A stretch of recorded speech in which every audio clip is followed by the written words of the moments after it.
सवाल इंडिया का, इसमें आपका स्वागत है। मैं हूं शारिक खान। कई सारी खबरें जिस पर रहेगी हमारी नजर, लेकिन सबसे पहले यूपी के निकाय चुनाव की बात करते हैं, जहां बीजेपी और समाजवादी पार्टी ने पूरी ताकत झोंक रखी है।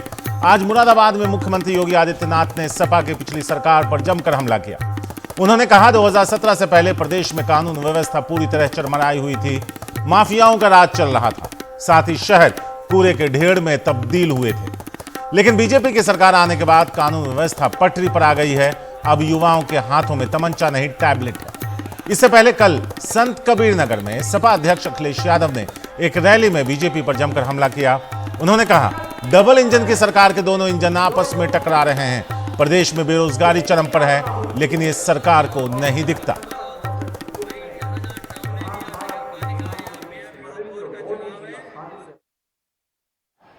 हमारे नगर कूड़े के ढेर माने जाते हैं, जगह जगह गंदगी के ढेर होते हैं। व्यापारियों से रंगदारी वसूली होती थी। हमारा व्यापारी, हमारी बेटियां सुरक्षित बाहर नहीं निकल पाती थी। असुरक्षा का माहौल था। पर्व और त्योहार आते थे, दंगों का एक माहौल बन जाता था, भय और वसत का माहौल बन जाता था।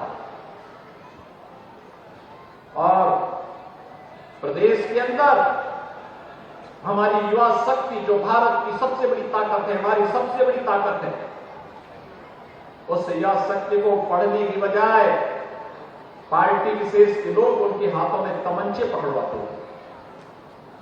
भाइयों बहनों, आज युवाओं के हाथों में तमंचा नहीं, उत्तर प्रदेश में युवा के हाथ में टैबलेट है। टैबलेट 2 करोड़ युवाओं को हम टैबलेट दे रहे हैं। प्रधानमंत्री के आवास के पास उनके वाईफाई को इस्तेमाल करने वाले पर छापा पड़ा है। जो प्रधानमंत्री आवास के पास कोई रहता है, बड़ा दमदार आदमी है, कोई रहता है, उस पर एसटीएफ ने छापा मारा। ये बात हमें समझ में नहीं आ रही है कि बताओ, एसटीएफ यूपी की दिल्ली में छापा मार रही है और दिल्ली की इनकम टैक्स गोरखपुर में छापा मार रही है। कहीं ऐसा तो नहीं कि डबल इंजन आपस में टकरा रहे हो, एक दूसरे को टक्कर मार रहे हो। हमारे सहयोगी आलोक पांडे इस वक्त हमारे साथ मौजूद हैं, जो सीधे जुड़ रहे हैं। उनके पास चलते हैं। आलोक, अगर देखें तो अब निकाय चुनाव के प्रचार में भी वही रौनक नजर आती है जो लोकसभा और विधानसभा के चुनावों में होती है।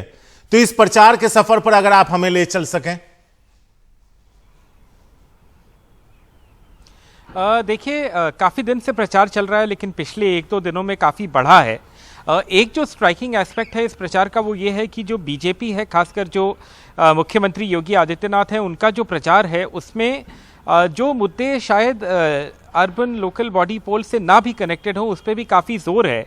तो शायद कैंपेन 2023 का है, लेकिन पिच जो है वो 2024 की है, वेरी फर्मली। जैसे कि एक चीज़ जो बहुत सारे रैलीज़ में कह रहे हैं, आज भी मैंने सुनी उनकी 2-3 रैली, और उसमें भी वो यही बात कह रहे थे कि ये जो माफिया हैं, जो गुंडे हैं, वो अब अपनी जान की भीख मांग रहे हैं, और जो व्यापारी है, जो आम आदमी है, वो अपनी छाती चौड़ी करके शहरों में घूम रहा है, ऐसा उनका कहना है। और इस कैंपेन प्लैंक को उन्होंने काफ़ी जगह यूज़ किया है। हर जगह लॉ एंड ऑर्डर का एक मिसाल देते हैं। जनरली आप देखते हैं कि लॉ एंड ऑर्डर जैसा इशू स्टेट इलेक्शंस में ज़्यादा हावी होता है और बाकी इलेक्शंस में थोड़ा सा कम, लेकिन इस चुनाव में इसके बारे में काफ़ी बातें योगी आदित्यनाथ ने की है। और ये इसलिए भी सिग्निफिकेंट है क्योंकि हम सबको मालूम है कि अभी कुछ दिन पहले तक अतीक अहमद वाले केस में क्या हुआ है, और जो पिछले 2-3 महीनों का घटनाक्रम है प्रयागराज में, उसको लेकर भी जो इस तरह के बयान दे रहे हैं चीफ मिनिस्टर, वो काफ़ी इंपॉर्टेंट है। अखिलेश यादव जो पुराने या फॉर्मर एक्स मुख्यमंत्री हैं और फिलहाल समाजवादी पार्टी के चीफ हैं, वो भी काफ़ी कैंपेन कर रहे हैं। उनकी जो पार्टी है वो बीजेपी की मुख्य प्रतिद्वंदी है इन चुनाव में, एक तरह से देखा जाए तो। और उनका ये कहना है कि योगी आदित्यनाथ इस तरह के मुद्दे इसलिए उठा रहे हैं क्योंकि वो जो लोकल अर्बन लोकल बॉडीज से पोल्स से रिलेटेड जो मुद्दे हैं उनसे ध्यान भटकाना चाहते हैं। उनका ये कहना है कि अगर आप छोटे शहरों में जाएं तो हर जगह कूड़ा ही कूड़ा है। उनका कहना है कि जो सुविधाएं हैं जो एक अर्बन लोकल बॉडी को देना चाहिए, जैसे नालियां, इंफ्रास्ट्रक्चर, ये सब नहीं दिया गया है। और इसलिए योगी आदित्यनाथ अपने कैंपेन पिच को इस तरह से दिखा रहे हैं जैसे कि कोई बहुत बड़ा या स्टेट या नेशनल लेवल का इलेक्शन हो रहा हो। बहरहाल जो दोनों लोगों की बातें हैं काफ़ी दिलचस्प हैं। 60-100 से ऊपर अर्बन बॉडीज़ में चुनाव होने हैं। मई 4 और मई 11 को 2 दिन वोटिंग होनी है। देखने वाली बात होगी कि योगी वर्सेस अखिलेश में आगे कौन बढ़ पाता है। आलोक, सवाल यही था कि अगर हम योगी की बात करें तो कहते हैं ये माफिया खत्म हो गए, अखिलेश की बात करें तो कहते हैं डबल इंजन आपस में टकरा गए। सवाल यह है कि जो लोगों की जिंदगी से जुड़े मुद्दे जो उनके लिए अहमियत रखते हैं उनकी बात कोई कर रहा है, या लोगों को भी उससे फर्क पड़ता है कि लोग उसकी बात कर रहे हैं या नहीं, या उन्हें भी यही सूट करता है? नहीं, देखिए ऐसा नहीं है कि वैसी बात नहीं हो रही है। आज मैंने एक पूरी स्पीच योगी आदित्यनाथ की सुनी और अखिलेश यादव की भी सुनी। ऐसा नहीं है कि वो बातें नहीं करते हैं। वो जैसे योगी आदित्यनाथ आज मुरादाबाद में गए थे तो उन्होंने वहाँ की एक्सपोर्ट बिजनेस के बारे में बात किया। उन्होंने ऐसा क्लेम किया कि उनकी सरकार ने एक्सपोर्ट्स और बिजनेस को काफ़ी और इम्पॉर्टेंट या इम्पैक्टफुल बनाया है मुरादाबाद जैसे शहर में। अखिलेश यादव जाके बात करते हैं सरकार के खिलाफ और ये बोलते हैं कि इंफ्रास्ट्रक्चर नहीं प्रोवाइड किया गया। लेकिन जो आईबॉल ग्रैबिंग हेडलाइंस है मेरे ख्याल से वो इससे बनती हैं जब योगी आदित्यनाथ ये कहते हैं कि माफिया जान की भीख मांग रहे हैं, या फिर अखिलेश यादव कहते हैं कि भाई उनके हिसाब से सबसे बड़े माफिया जो हैं वो राज्य के मुख्यमंत्री ही हैं या होते अगर वो अपने केसेस वापस नहीं लेते, ऐसा अखिलेश यादव कहते हैं। तो आईबॉल ग्रैबिंग ये सब होता है। अब इसमें आप मतलब लोगों को तो दोष नहीं देना चाहिए। लोग तो यही चाहेंगे कि इंफ्रास्ट्रक्चर ज़्यादा इंप्रूव हो। शायद कुछ गलती हम मीडिया वालों की भी है, हम उन्हीं को हेडलाइंस बनाते हैं। लेकिन at the end of the day चुनाव बहुत दिलचस्प है और ये भी इंटरेस्टिंग है कि इतने बड़े मुद्दे एक लोकल चुनाव में उठ रहे हैं। तो क्या ये दोनों ही आमने सामने हैं या कोई थर्ड प्लेयर भी है जो अपनी उपस्थिति दर्ज करा रहा है? बसपा भी मैदान में है, बसपा भी मैदान में है, कांग्रेस मैदान में है। लेकिन पिछले कुछ चुनाव में हमने देखा है कि उत्तर प्रदेश में अगर जो 2 मेन कंटेंडर्स एक तरह से देखे जाएं तो एक बीजेपी रहती है और एक समाजवादी पार्टी रहती है। तो ऐसा लग रहा है जैसे जो मुख्य कंटेस्ट्स होंगे वो भाजपा और समाजवादी पार्टी के बीच ही होंगे। शुक्रिया आलोक, इस पूरे चुनावी सफर पर हमें ले चलने के लिए और इस पर रोशनी डालने के लिए आपका बहुत बहुत शुक्रिया। तो दिल्ली के जंतर मंतर पर कुश्ती संघ के अध्यक्ष बृजभूषण शरण सिंह पर एफआईआर होने के बाद भी पहलवानों का धरना जारी है। आज धरना स्थल पर कांग्रेस नेता नवजोत सिंह सिद्धू पहुंचे और उन्होंने प्रदर्शनकारी पहलवानों से बात की। इस बीच बृजभूषण शरण सिंह ने प्रदर्शनकारी पहलवानों के प्रदर्शन को साजिश बताते हुए कहा, यह सब एक परिवार और एक ही अखाड़े के पहलवानों का धरना है और इसके पीछे कांग्रेस नेता दीपेंद्र हुड्डा का हाथ है। वहीं प्रदर्शन कर रहे पहलवान का कहना है कि जब तक बृजभूषण गिरफ्तार नहीं होता उसका धरना जारी रहेगा। साथ ही सुप्रीम कोर्ट के निर्देश पर दिल्ली पुलिस ने केस दर्ज कराने वाली 7 महिला पहलवानों को सुरक्षा दे दी है। इन पहलवानों के संपर्क में दिल्ली पुलिस है और वो जल्द बयान दर्ज कर सकती। यही बच्चा 3 साल बाद जो है, सबसे पहली बात एक खेल, एक टूर्नामेंट, कार्रवाई दोषी पे नहीं उस अफसर पे भी कीजिए जिसने 10 दिन एफआईआर दर्ज नहीं की, और वो जो कॉग्निजेबल ऑफेंस प्रूवन हो गया है तो फिर उसकी ऑप्शन नहीं है, उसे एफआईआर दर्ज करनी पड़ेगी। और अगर वो नहीं करता तो 166 के तहत 2 साल कैद भी हो सकती है। रेजिग्नेशन होना चाहिए, इंटेरोगेशन होनी चाहिए, और सबसे बड़ी बात अरेस्ट करके कस्टोडियल इंटेरोगेशन। वहीं बृजभूषण शरण सिंह ने आज कहा कि मुझे फांसी दे दीजिए लेकिन खेल मत बंद कीजिए। आपकी वजह से कैडेट का नेशनल नहीं हो पा रहा है, आपकी वजह से जूनियर नेशनल नहीं हो पा रहा है, आपकी वजह से खेल की गतिविधि 4 महीने से पूरी ठप है।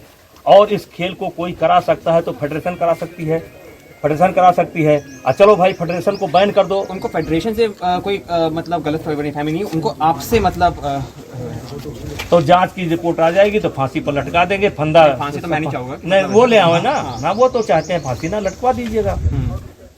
जांच रिपोर्ट आ जाए, लटका दीजिए। तो मैं आपके माध्यम से अपील करना चाहता हूं, उनसे अपील करना चाहता हूं कि आप बच्चों के कैडेट नेशनल, जूनियर नेशनल या जो टूर्नामेंट हो रहे हैं उनको आप कराओ, आप कराओ। आपको लगता है कि वो सारे कैडेट्स आपके वो साथ हैं? आप कराओ और नहीं तो सरकार कराए, सरकार कराए और नहीं तो फेडरेशन कराए। खेल की गतिविधि 4 महीने से आपने बंद करके रखा है, खेल नहीं हो रहा है। मैं आपसे हाथ जोड़ता हूं, मुझे फांसी दे दीजिए, लेकिन गेम को मत रोकिए, बच्चों के भविष्य के साथ खिलवाड़ मत करिए। कैडेट नेशनल होने दीजिए, कोई करावे, महाराष्ट्र करावे, तमिलनाडु करावे, त्रिपुरा करावे, मत रोकिए। क्योंकि आज जो बच्चा 14 साल 9 महीने का है, यही बच्चा 3 साल बाद जो है 15 साल के ऊपर हो जाएगा। एक खेल, एक टूर्नामेंट, एक अवसर इसके हाथ से निकल जाएगा। इस बात को गंभीरता से समझे ये लोग। मैं इनसे कहना चाहता हूं, मुझे फांसी हो जाने दो, मुझे फांसी दे दो, लेकिन बच्चों के खेल के साथ, भविष्य के साथ खिलवाड़ मत करो। नेशनल होने दो, कैंप चलने दो। मुकेश सिंह सेंगर हैं जिन्होंने इस पूरे मामले पर इवेंट पे पहले दिन से नजर रखा है। सीधे उनके पास चलते हैं, उनसे जानते हैं, उनसे समझते हैं। मुकेश, अभी हम ये सुना रहे थे कि बृजभूषण शरण सिंह ने क्या कहा, पहलवान क्या चाहते हैं, वहां आ रहे नेताओं ने क्या कुछ कहा।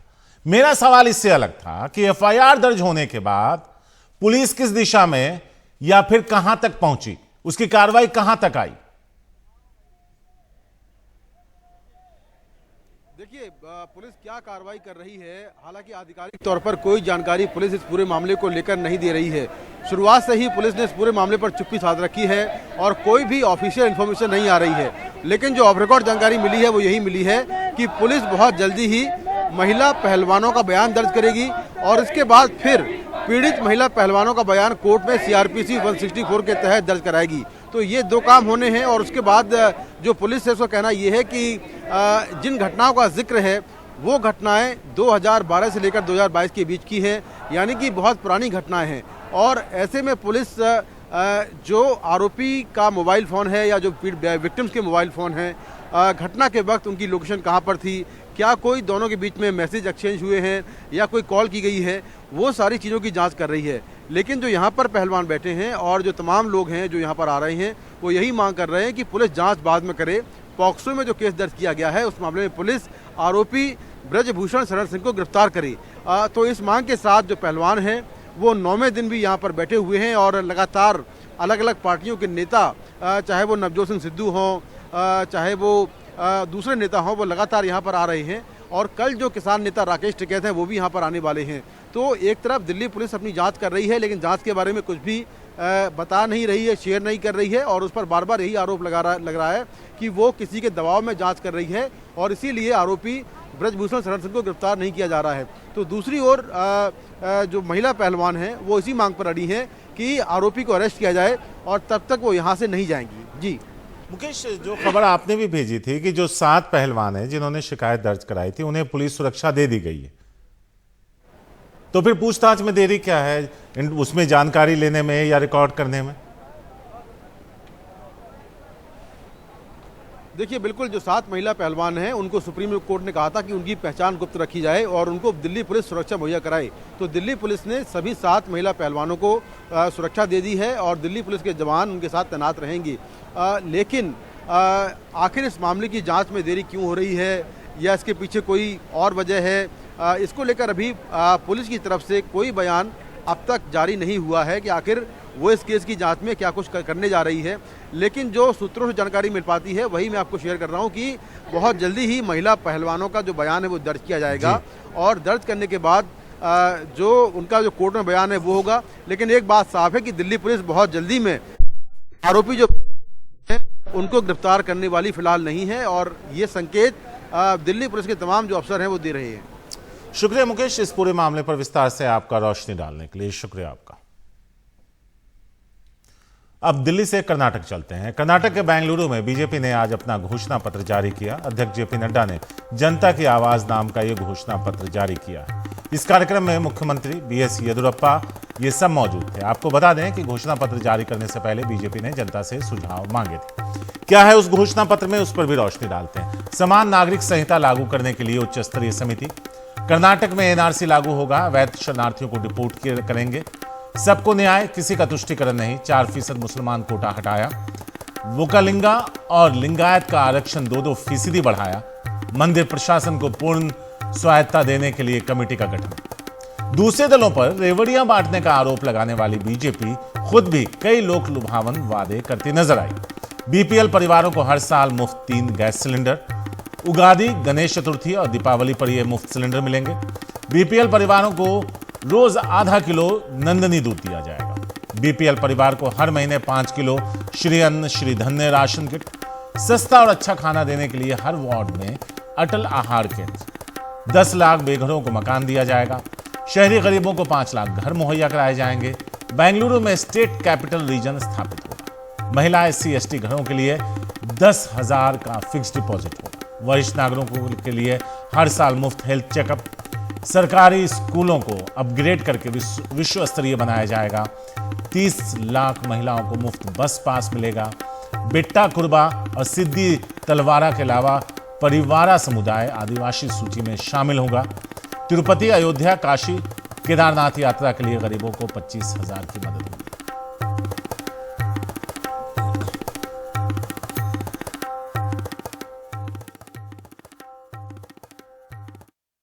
We have got double engine. There is a trouble engine. We are there for development. They are for the reverse gear. We are there to give the pace to the development. They are there to put brakes to the development. That we have to understand. When I talk about the double engine, we are delivering best without rest. It was under Chief Minister Bomeji that the SC got the reservations, scheduled caste got the reservation enhanced from 15% to 17%, 2% enhanced. And the ST got from 3% to 7% and 4% was enhanced. The Vokalingas reservation was enhanced by 2%. The Lingayats reservation was enhanced by 2% under the 2D category and the Vokalingas in the 2C categories. And here I would like to say, justice to all, appeasement to none. And so the unconstitutional reservation given to minorities was repealed. ये जो manifesto है, how it is going to help the BJP? Sir, this is very good manifesto. You have covered almost all the community, SC, ST, women and farmers and everything. So on that basis, we are going to win 135 to 140 seats. We are going to form next government. और अब आपको सीधे कर्नाटक लिए चलते हैं, जहां एक बार फिर यानी आज दूसरे रोड शो में केंद्रीय गृह मंत्री अमित शाह वहां नजर आ रहे हैं। इससे पहले भी उन्होंने एक रोड शो किया था और अब उनका ये दूसरा रोड शो।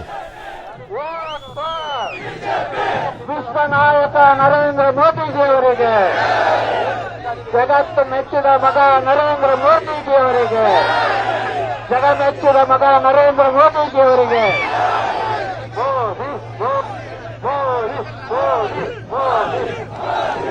निहाल, इस वक्त आप हमारे साथ जुड़े हुए हैं। आज के दिन का ये दूसरा रोड शो केंद्रीय गृह मंत्री का।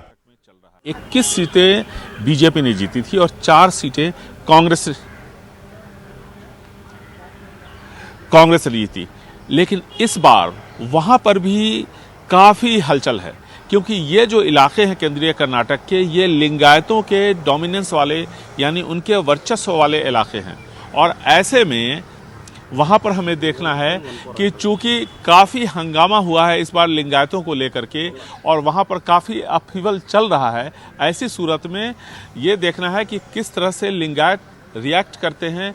और एक बात जो कही जा रही है कि लिंगायतों में काफ़ी नाराज़गी है, तो ये जो इलाके हैं वो लिंगायतों वाले इलाके हैं, लेकिन बीजेपी के वर्चस्व वाले इलाके हैं। और इसीलिए देखिए रोड शो में काफ़ी भीड़ है।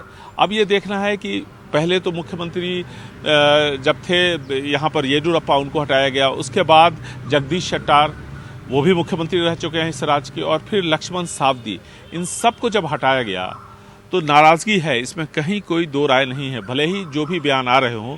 और पंचमसाली, जैसा कि मैंने आपको पहले बताया था, पंचमसाली लिंगायतों का एक बहुत बड़ा तकरीबन 76% उपजातियों का समूह है। और वहाँ भी नाराज़गी हमने देखने को मिली थी और ये आवाज़ उत्तर कर्नाटक से उठी थी। और ये सारे जो इलाके उत्तर कर्नाटक और केंद्रीय कर्नाटक के, ये बीजेपी का घर है। वहाँ पर सबसे ज़्यादा सीटें बीजेपी जीतती है।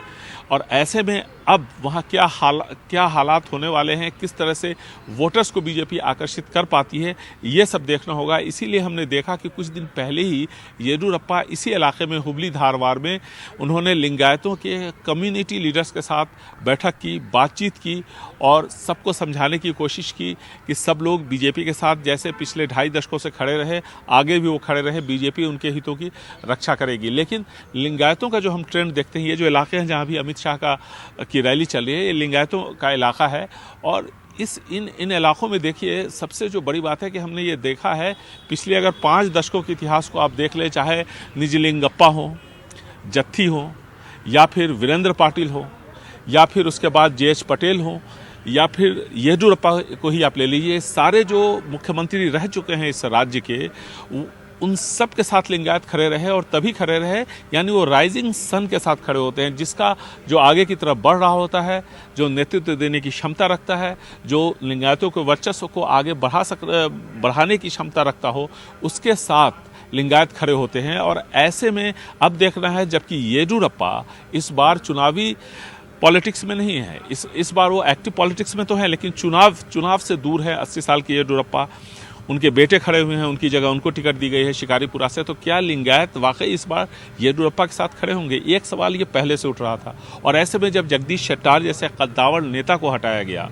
उनको टिकट नहीं दिया गया, 67 साल की उम्र है, और बार बार वो इस बात को कहते रहे कि 67 साल उनकी उम्र है, और ऐसे में 75 साल की जो सीमा है वो अभी तक वो उससे काफ़ी दूर है। और ऐसे में उनको टिकट क्यों नहीं दिया गया, उन्हें समझ में नहीं आ रहा। बाद में उन्होंने कहा कि BL संतोष, जो कि बीजेपी के वरिष्ठ नेता हैं, संघ का प्रतिनिधित्व बीजेपी में करते हैं, उनके बारे में उन्होंने साफ तौर पर ऑन रिकॉर्ड कहा कि BL संतोष के इशारे पर ही उनको टिकट नहीं दिया गया। बाद में लक्ष्मण सावदी उप मुख्यमंत्री थे, बेलगावी के इलाके में उनका काफ़ी दबदबा है, और यहाँ के उप मुख्यमंत्री रह चुके हैं। और बल्कि जब बीजेपी की सरकार पिछली बार यहाँ बनी थी, उसमें भी उन्होंने एक अहम भूमिका निभाई थी, और शायद इसीलिए उनको MLC भी बनाया गया था। लेकिन इसके बावजूद उनको टिकट नहीं दिया गया, तो वो भी कांग्रेस में शामिल हो गए।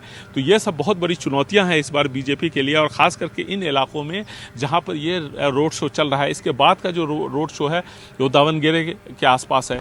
तो ये सब लिंगायतों के डोमिनेंस वाले इलाके हैं। अब आपको, जैसा कि मैंने अभी डेटा दिया 2018 का, कि आप देखिए कि 4 जिलों में, मध्य कर्नाटक के 4 जिलों में जो 25 सीटें हैं, उनमें से 21 बीजेपी के पास थी, 4 कांग्रेस के पास थी। क्या बीजेपी अपने इस प्रदर्शन को बरकरार रख पाएगी? ये सबसे बड़ा सवाल है। और इसीलिए इतने भी बीजेपी के बड़े नेता हैं, वो सब इसी उत्तर कर्नाटक, कित्तूर कर्नाटक जिसको आप कहते हैं, मध्य कर्नाटक, यहाँ पर काफ़ी रैलियाँ हो रही हैं। प्रधानमंत्री से लेकर के अमित शाह और फिर योगी आदित्यनाथ, JP नड्डा, सब यहाँ पर काफ़ी बार बार विजिट कर रहे हैं, रोड शो हो रहे हैं, रैलियाँ हो रही हैं, क्योंकि ये वो इलाके हैं जहाँ से बीजेपी को शक्ति मिलती है, जहाँ से एम्पावरमेंट होता है बीजेपी का, जहाँ से सबसे 80% जो आप कह सकते हैं जो सीटें मिलती हैं, इसी उत्तर कर्नाटक के इलाके से मिलती है, उत्तर और मध्य कर्नाटक के जो इलाके हैं। और ऐसे में बीजेपी अपने इस घर को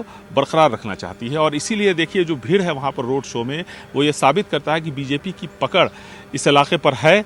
और डेटा भी यही कहता है कि 25 में से अगर 21 सीटें मध्य कर्नाटक की बीजेपी के पास है, तो बहुत बड़ी बात है। तो यहाँ पे निहाल बता रहे हैं कि 25 में से 21 सीटें इस पिछले चुनाव में बीजेपी जीतने में कामयाब रही थी। 2018 का ये हम आपको आंकड़ा बता रहे हैं। ऐसे में आज उनका रोड शो जब इस इलाके में पहुंचा है, केंद्रीय गृह मंत्री अमित शाह का, तो वहां खासी बड़ी तादाद में लोग उनके रोड शो में शामिल होने आए हैं। बीजेपी के लिए चुनौतियां कई हैं, लेकिन उन सारी चुनौतियों से पार पाने की कोशिशों के बीच सारे कद्दावर और बड़े नेता कर्नाटक चुनाव के मैदान में हैं। कल प्रधानमंत्री ने भी पूरे दिन यहां गुजारा, कई रैलियां की। निहाल, मेरा सवाल एक और था आपसे। 2018 का अगर हम जिक्र करें तो बहुमत से पीछे रह गई थी, JDS और कांग्रेस ने सरकार बनाई। आरोप विपक्ष ये लगाता है कि बैकडोर से उन्होंने सत्ता फिर से हथिया ली। मेरा सवाल यह है कि 2018 में जिस तरह की चुनौतियां बीजेपी के सामने थी, क्या उनसे कहीं ज्यादा गंभीर और मुश्किल चुनौतियां अब हैं या सेम, मतलब कहा जाए कि एक जैसी हैं?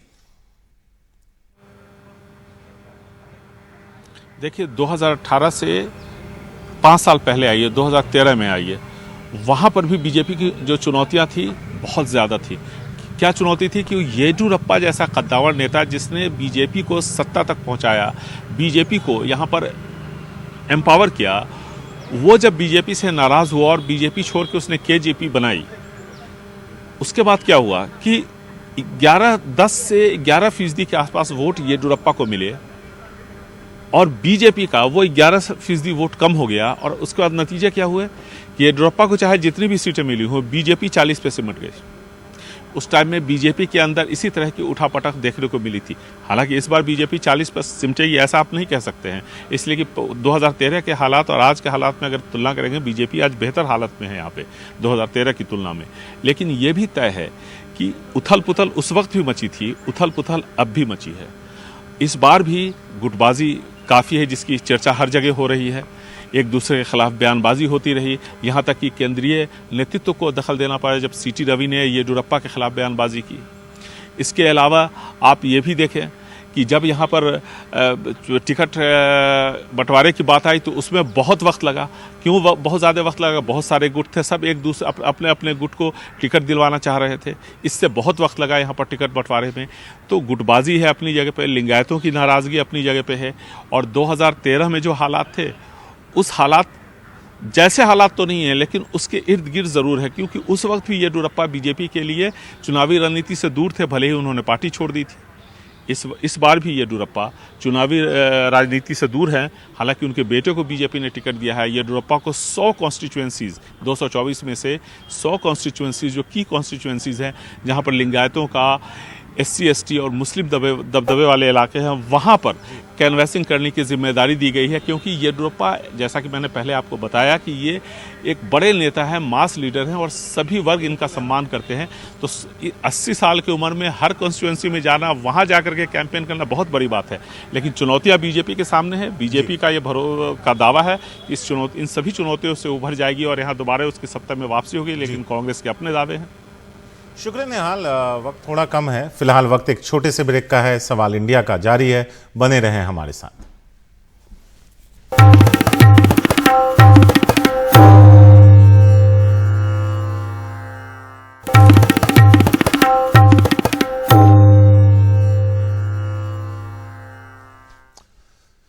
तलाक को लेकर सुप्रीम कोर्ट का एक बड़ा फैसला आया है।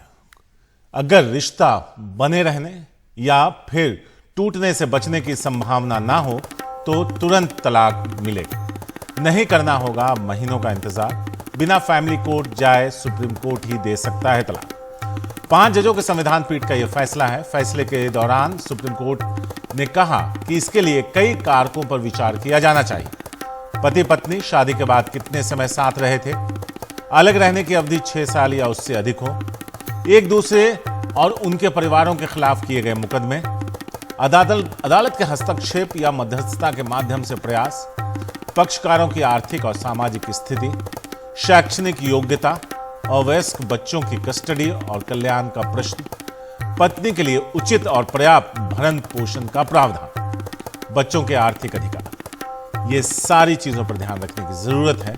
साथ ही अब जो कूलिंग ऑफ पीरियड होता है, 6 महीने से लेकर 18 महीने तक का इंतजार करना पड़ता है, उसकी जरूरत नहीं पड़ेगी। अगर सुप्रीम कोर्ट इस बात को लेकर आश्वस्त है कि पति पत्नी के बीच फिर से साथ जीने की कोई संभावना नहीं है, तो उसे तलाक दिया जा सकता है।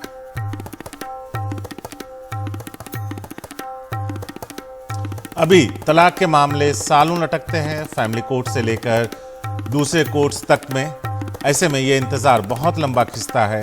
साथ ना रहते हुए भी लोग अकेले जीने को मजबूर हैं। अगर वक्त पर तलाक हो तो लोग अपनी जिंदगी में कुछ नया या फिर अपनी जिंदगी में आगे बढ़ सकते हैं। लेकिन अब सुप्रीम कोर्ट के संवैधानिक बेंच ने इस मामले पर एक बड़ा फैसला दिया है और कहा है कि अगर रिश्ते को जोड़े रखने की कोई संभावना नहीं है तो तुरंत तलाक दिया जा सकता है।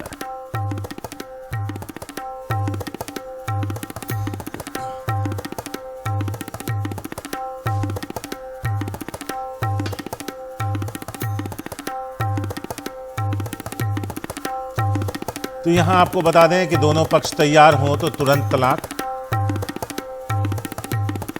तो ये ग्राफिक्स एक बार फिर से आपको हम बताते हैं कि क्या कुछ हुआ है, उस पर नजर डालते हैं। पति पत्नी शादी के बाद कितने समय साथ रहे, अलग रहने की अवधि 6 साल या उससे अधिक हो, एक दूसरे और उनके परिवारों के खिलाफ किए गए मुकदमे, अदालत के हस्तक्षेप या मध्यस्थता के माध्यम से प्रयास, पक्षकारों की आर्थिक और सामाजिक स्थिति, शैक्षणिक योग्यता, अवयस्क बच्चों की कस्टडी और कल्याण का प्रश्न, पत्नी के लिए उचित और पर्याप्त भरण पोषण का प्रावधान, बच्चों के आर्थिक अधिकार। हमारे सीनियर लीगल एडिटर आशीष भार्गव इस वक्त मौजूद हैं, जो उस वक्त कोर्ट के अंदर मौजूद थे, अब कोर्ट के बाहर से हमारे साथ जुड़े हैं।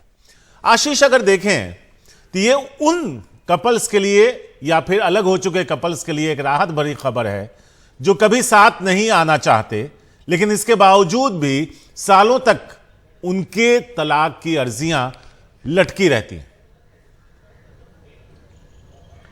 जी बिल्कुल शारिक, देखिए कुछ दिन पहले ही बल्कि पिछले हफ्ते सुप्रीम कोर्ट ने 25 साल से अलग रह रहे पति पत्नी जिनके संबंध बिल्कुल खत्म हो चुके थे उनकी तलाक की मंजूरी दी थी। उनका कोर्ट में केस पेंडिंग था बहुत साल से फैमिली कोर्ट में। सुप्रीम कोर्ट वो लोग आए थे ट्रांसफ़र के लिए और यहाँ पर सुप्रीम कोर्ट ने कहा इतने साल से दोनों अलग रह रहे हैं, शादी फिर से बन नहीं सकती, संबंध बिगड़ चुके हैं, एक दूसरे के खिलाफ मुकदमे किए हुए हैं। ऐसे में सुप्रीम कोर्ट अगर इनके तलाक मंजूर नहीं करेगा तो ये एक तरीके से क्रूरता को मंजूरी देना होगा और इसी आधार पर उनका तलाक मंजूर सुप्रीम कोर्ट ने कर लिया था। तो एक अहम फैसला है, लेकिन सुप्रीम कोर्ट ने कुछ राइडर्स लगाए हैं। सुप्रीम कोर्ट ने कहा है कि मैटर ऑफ राइट नहीं है, यानी कोई अधिकार के तौर पर यहाँ नहीं आ सकता, ना ही सीधे जनहित याचिका दाखिल कर सकता है। और कुछ कारक भी दिए हैं कि कुछ ऐसे फैक्टर हैं जिन पर सुप्रीम कोर्ट अपने विवेक का इस्तेमाल करके फैसला दे सकता है, जिसमें एक कारक यह है कि 6 साल या उससे समय से ज़्यादा तक पति पत्नी अलग रह रहे हों, उनके बीच के जो संबंध है, जो शादी है, इमोशनली भी और हर तरीके से एक तरह की मृत हो चुकी हो, उनके संबंध दोबारा रिवाइव होने की संभावना ना हो, अदालत के हस्तक्षेप से या फिर मध्यस्थता के जरिए बार बार रिकाउंसलिंग हुई हो, दोनों की सुलह करने की कोशिश हुई हो। साथ ही साथ ये फैक्टर भी देखने हैं एक दूसरे के खिलाफ किस तरह के मुकदमे दर्ज करवाए गए हैं। साथ ही साथ बच्चे जो हैं उनकी कस्टडी का मामला, उनकी शैक्षणिक योग्यता, भरण पोषण, गुजारा भत्ता, ये तमाम फैक्टर देखने के बाद ही सुप्रीम कोर्ट, सिर्फ सुप्रीम कोर्ट ऐसे मामलों में तलाक दे सकता है। तो बड़ा अहम फैसला है और सुप्रीम कोर्ट ने कहा कि उसके पास ये अधिकार है कि वो अनुच्छेद 142 का इस्तेमाल करके इस तरह के तलाक दे सकता है। जी शुक्रिया आशीष इस पूरी खबर पर रोशनी डालने के लिए। सरसा के डीएम रहे आईएएस जी कृष्णैया की हत्या कर दी गई थी और इस हत्या के दोषी आनंद मोहन 15 साल बाद बिहार सरकार के द्वारा रिहा कर दिए गए। इसको लेकर उनकी पत्नी सुप्रीम कोर्ट पहुंची और उनके वकील ने इस पर तुरंत सुनवाई के लिए आग्रह किया। इसे सुप्रीम कोर्ट ने मान लिया है। अब 8 मई को इस मामले पर सुनवाई होगी। हमारे सहयोगी आशीष की इस पर एक पूरी रिपोर्ट। काफ़ी अहम है ऐसे मोड़ पर जब खुद आईएएस जिनकी हत्या की गई थी उनकी पत्नी यहाँ पर पहुंची है सुप्रीम कोर्ट में और उन्होंने कहा है कि सरकार के इस फैसले को रद्द किया जाना चाहिए, उसकी अधिसूचना को भी रद्द किया जाना चाहिए, क्योंकि ये जो है पूरी तरह से असंवैधानिक है। साथ ही साथ उन्होंने बड़ी बातें कही। उन्होंने कहा है कि जो आनंद मोहन है, जो दोषी है, वो उनको राजनीतिक संरक्षण प्राप्त है, उनको समर्थन प्राप्त है और उनका आपराधिक इतिहास भी रहा है। ऐसे में सुप्रीम कोर्ट को ये देखना चाहिए। उन्होंने ये भी कहा है कि सरकार की, बिहार सरकार की जो 10 अप्रैल की ये अधिसूचना है जिसमें नियमों को हल्का किया गया, वो पूरी तरह से लोक नीति के खिलाफ है और इससे जो लोक सेवक है, खासतौर पर आईएएस, उनका मनोबल गिरा है और ऐसे में सुप्रीम कोर्ट को दखल देना चाहिए, क्योंकि अदालत के ही ऐसे फैसले हैं कि जब कोई पॉलिसी मनमानी होगी, दुर्भावनापूर्वक होगी और अनुचित होगी तो अदालत उसमें दखल दे सकती है। और इसलिए ये जो नीति है, जो सरकार, बिहार सरकार जो पॉलिसी लाई है, ये पूरी तरीके से मनमानी है, दुर्भावनापूर्वक है, इसलिए वो असंवैधानिक है। इसलिए सुप्रीम कोर्ट को इस पर तुरंत दखल देना चाहिए। तो बड़ा मामला है। चीफ जस्टिस डीवाई चंद्रचूड़ ने कहा है कि वो 8 मई को इसको सुनवाई करेंगे। तो काफी अहम दिन होगा 8 मई, जब सुप्रीम कोर्ट इस मामले में सुनवाई करेगा।